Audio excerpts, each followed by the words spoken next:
Hey everyone, you are listening to Beyond the Ring podcast. I am Tejas. This is your Saturday night AEW Dynamite review, guys. Before we get into this review, make sure to hit that like button, subscribe to my channel for all things wrestling, and don't forget to hit that notification bell as well. And let me know your thoughts on this week's Dynamite show in the comment section below. So let's now get into this review, guys. So we first actually opened up with CM Punk making his entrance, hyping up the crowd, and he's on commentary actually. And the first match we kicked things off was Dante Martin versus Malachi Black. Man, it's just so cool to see the entrance of Malachi Black, and I just love his entrance music as well.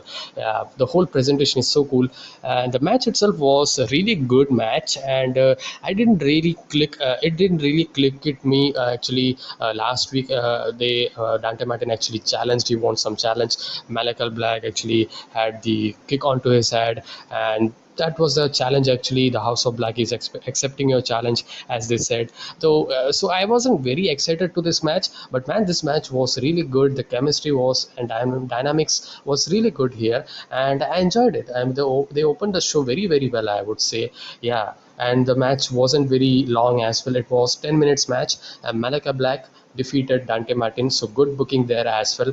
Martin was going for the springboard maneuver, but he missed because of his bad luck. There was also great selling from Malachi Black as well. Dante Martin was also good here. Malachi Black's rip some kind of was I don't think so. It was just a part of story, I think. It wasn't a serious thing, I think so. But Malachi landed his back heel kick, and that's it, covered for the victory. After the match, Malachi Black kind of shows respect to Dante Martin. He didn't understand what's happening here. So anyways, next we had Luchasaurus and Jungle Boy segment with Tony Schiavone, and the Elite jumped in and they actually attack. So their story is continuing. So that was interesting to see. So the stories were kind of having developing. So that's one of the point of the show that actually had a fun element to this whole show. The stories are great in are being told great in AEW. So that's the thing that's hooking me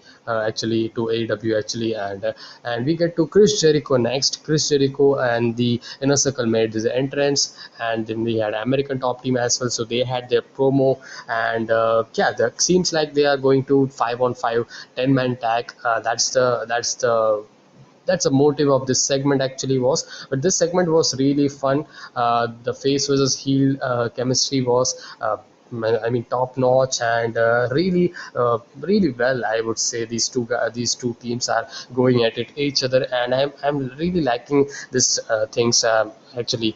And Dan Lambert speaking is booed by a hell lot of people. Actually, the fans are just literally it's not listening actually what's happening there. And yeah. And next we get to the match. Next match we had uh, Lucha Bros, the AAA and AEW World Tag Team Champions. So Andrade El Idolo was having one of their partners. I thought about that. Andrade El Idolo and some of any of the AAA guy would be teaming up each other for this AAA Tag Team title. But no, he comes up and he introduces Los Superanas, and Excalibur doesn't know who it is. So it's a work, you can say. And I'm not joking here, I was literally thinking that these are FTR, because they actually look so much similar in their height, and they're just walking and all. And I thought that. And Lucha Bros were trying to first the FTR were trying to taking out the mask, and the Lucha Bros tried it. So it was some kind of comedic element as well. I don't know why they actually had this Lucha mask and that Lucha outfit. They could have, they could have. Bring about FTR as a challenge, like introducing them. And seems like the Pinnacle and the Andrade El Idolo, you can say, is very good friends as well after this. So we saw that the match was okay, I would say. It wasn't that good, but yeah, it was an okay match. Lucha Bros is fun to watch. So that's pretty much it. Nice TV match.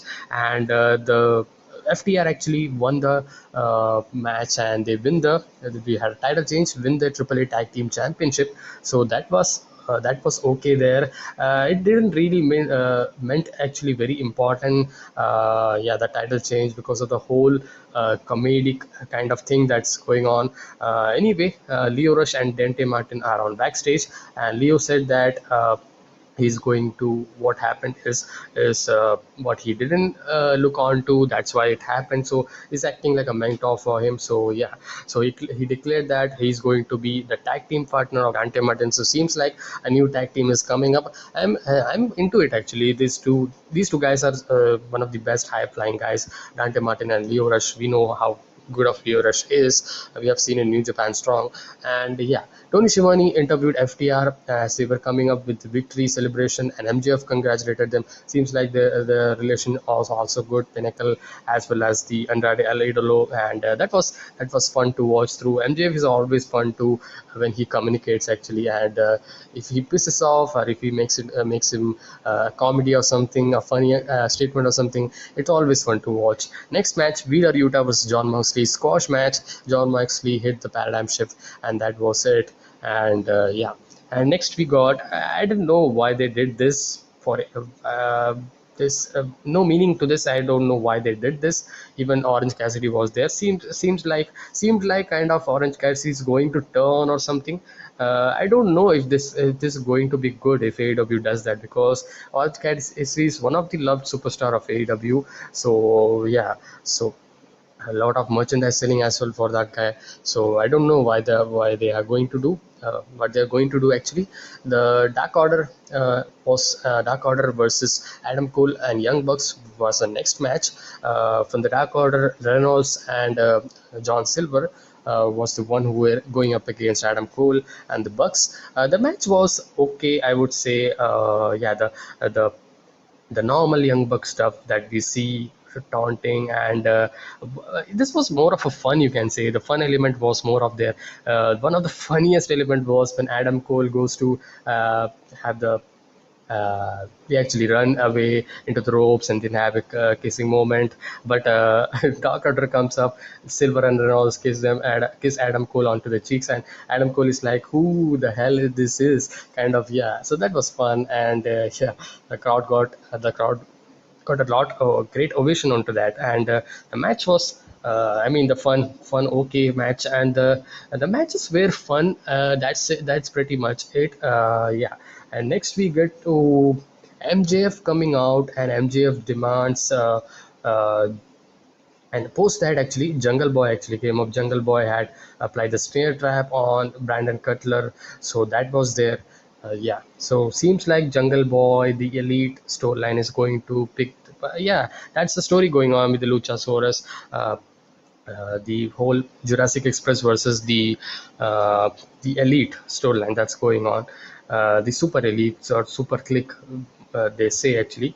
And then we got a Nightmare Factory segment. Cody Rhodes is getting slapped by Red Velvet, so he's wrestling, so he's having his hard time. And then we had a confirmation as well this week Dynamite that Malachi Black versus Cody Rhodes #3 match is going to be on next week Dynamite, that's Saturday. And MJF comes up. MJF had his promo, and MJF is hated everywhere, and he's hated here as well, booed a hell lot of him by the fans. And Tony Schiavone said that there was no match with Darby Allin, he's just ripping him off. And MJF inserted an audience member then. So what he does to have him have the heat on him, that's what he does. That's a great thing that he does. And MJF then asked Wardlow to come down and Bryce Remsburg to count it off to 10 to proclaim his victory. And yeah, and he demanded Bryce does that. For the 9 count, Sting appears, and we hear the Tony Schiavone's Sting.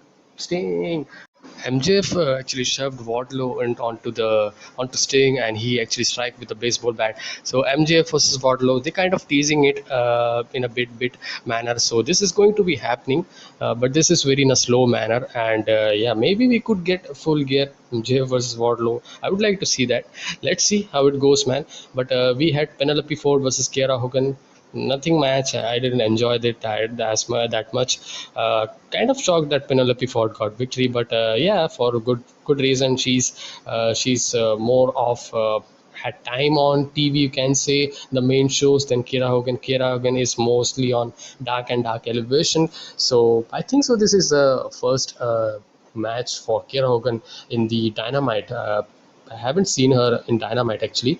Penelope Ford easily got the victory with a Muda lock. After that, Ruby Soho and the story of Penelope Ford and Bunny is continuing, and she's attacking. So that's a moment there. And we got a video package from Miro, and he spoke to his God why his he they why God actually take away the title from him, and he's going to challenge him kind of, and he's going to demolish each and every guy who is in front of him. So it was a nice way to the storytelling to that, I would say. The God favorite champion, but the God taken away the championship, so he's pissed off. So let's see what's next for Miro.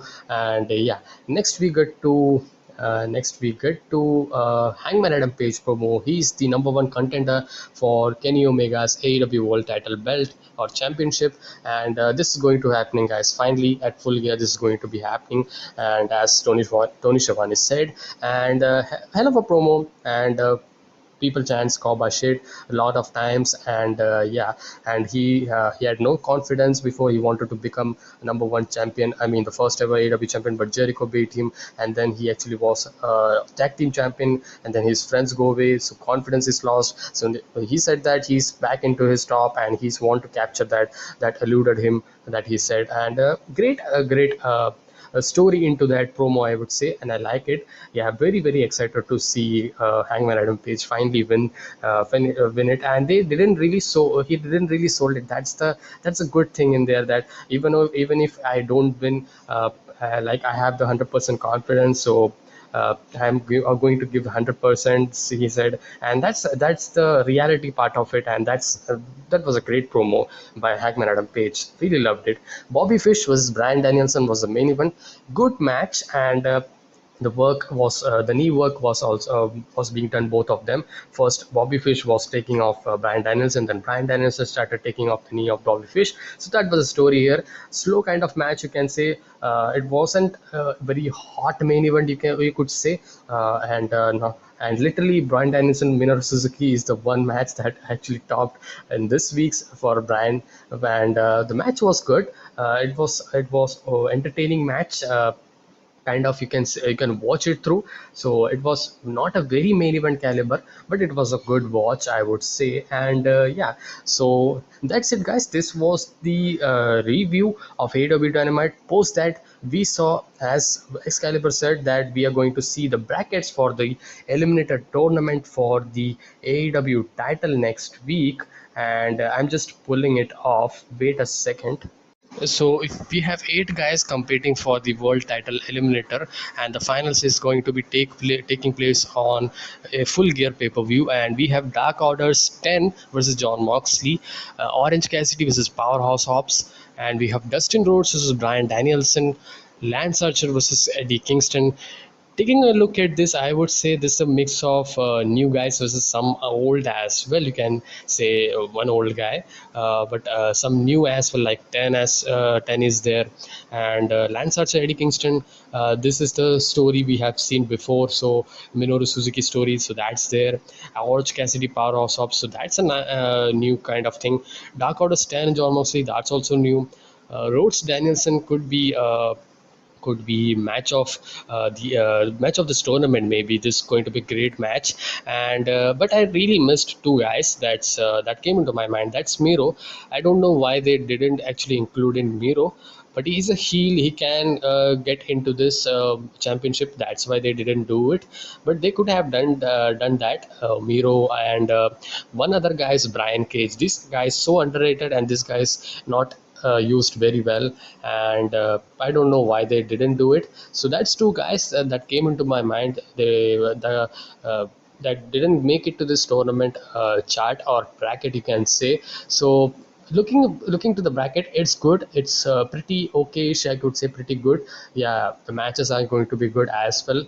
I don't know who's going to be the final, but one of the member that I would think is that maybe Bryan Danielson is the one they want to have the next for challenger for anyone, Hangman Adam Page or Kenny Omega, and at Revolution. So that story, you can tell that it's been like we have 4 or 5 months now to Revolution, which is on February. So that's the eliminator tournament bracket, guys. Tell me your thoughts in the comment section below about this world title eliminator tournament bracket, as well as on this week's Dynamite show. This was a fun show overall. Yeah, the storyline, the stories that kind of made this episode. Not a lot of great matches or something. Yeah, the main event was pretty good, to be honest, I would say. So that's it, guys. I will see you guys on in my Matches on Radar episode that would be coming up in few hours, and I will see you guys in the next one. Until then, be safe, stay energetic, and peace.